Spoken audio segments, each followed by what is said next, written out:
The night cracked open with a kind of silence that felt heavier than noise, the kind that presses against the chest and makes breathing feel like work.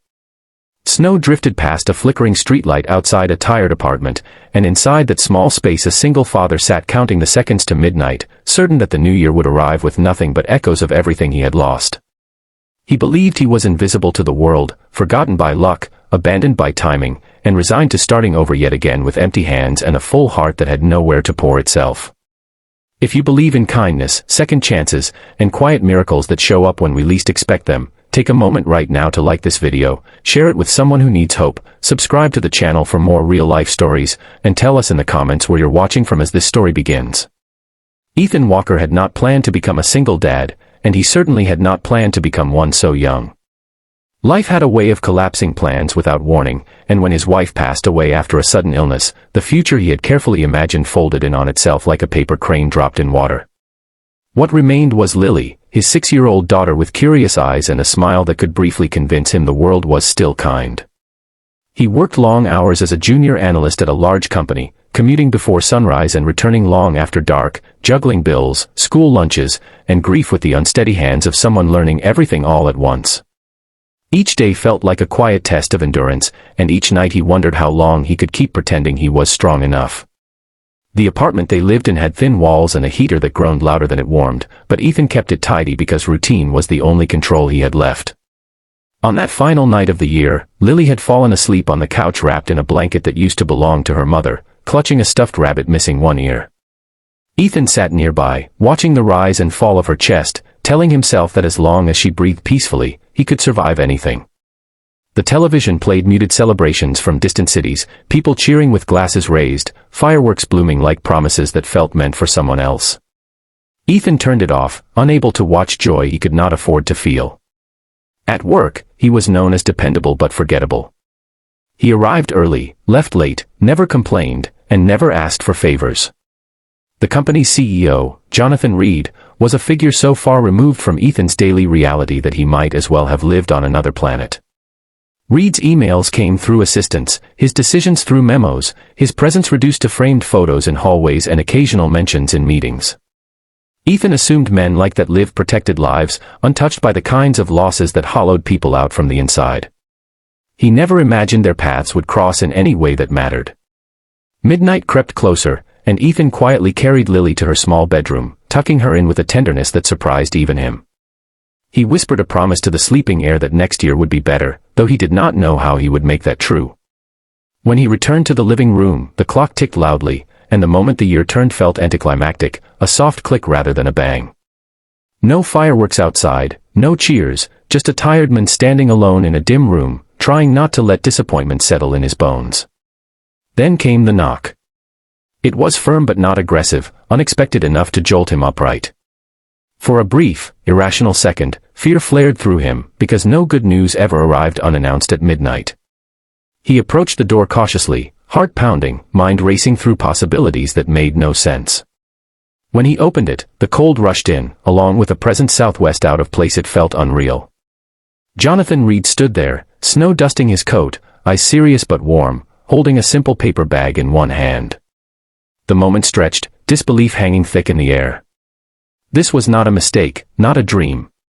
Reed looked at Ethan with recognition, not the vague glance of a man who saw thousands of employees as numbers, but the focused attention of someone who had come for a reason.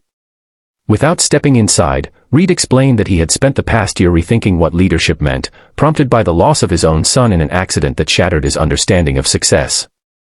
He had begun quietly learning about the lives of the people who worked for him, not through reports, but through stories. Ethan's name had surfaced again and again, attached to words like reliable, selfless, exhausted, and devoted. Ethan listened, stunned, as Reed spoke about seeing a reflection of his own grief in the quiet resilience of a man who never asked for help. Reed had learned that Ethan would be alone that night, save for a sleeping child, and something in him refused to let the year turn without acknowledging that kind of courage. The bag contained a simple meal, still warm, and a small envelope. Reed did not present himself as a savior, but as a fellow human being who understood that survival sometimes deserved recognition. Inside the envelope was a handwritten note and an offer that would change everything.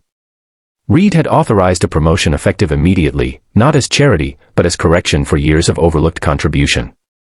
It came with flexible hours, remote work options, and a salary that would ease the constant pressure Ethan lived under.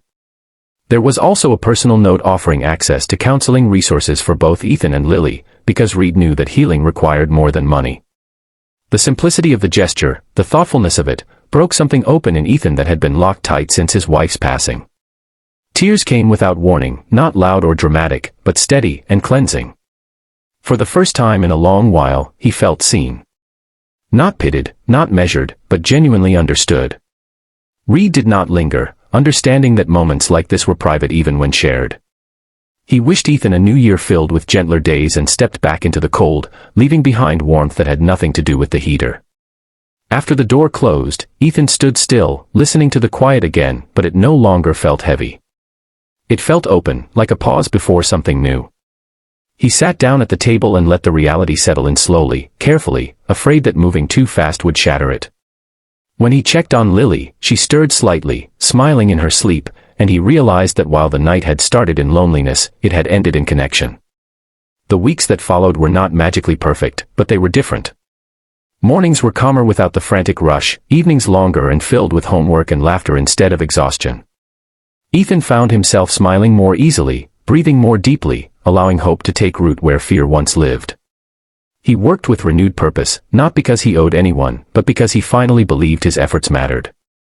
Lily noticed the change before anyone else, sensing the lightness in her father's step, the patience in his voice, the way he no longer stared into space as if bracing for bad news. Jonathan Reed never sought recognition for what he did, and the story of that midnight knock remained private, shared only in quiet moments when Ethan needed reminding that the world could surprise him. But its impact rippled outward in small ways, inspiring Ethan to look more closely at others, to offer help without waiting to be asked, to believe that kindness did not require grand gestures, only attention and timing.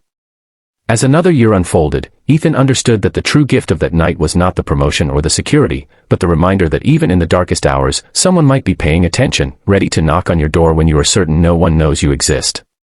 If this story touched your heart, reminded you of your own struggles, or gave you a little hope that unexpected kindness can change everything, please take a moment now to like this video, share it with someone who needs encouragement, and let your engagement help these stories reach more hearts.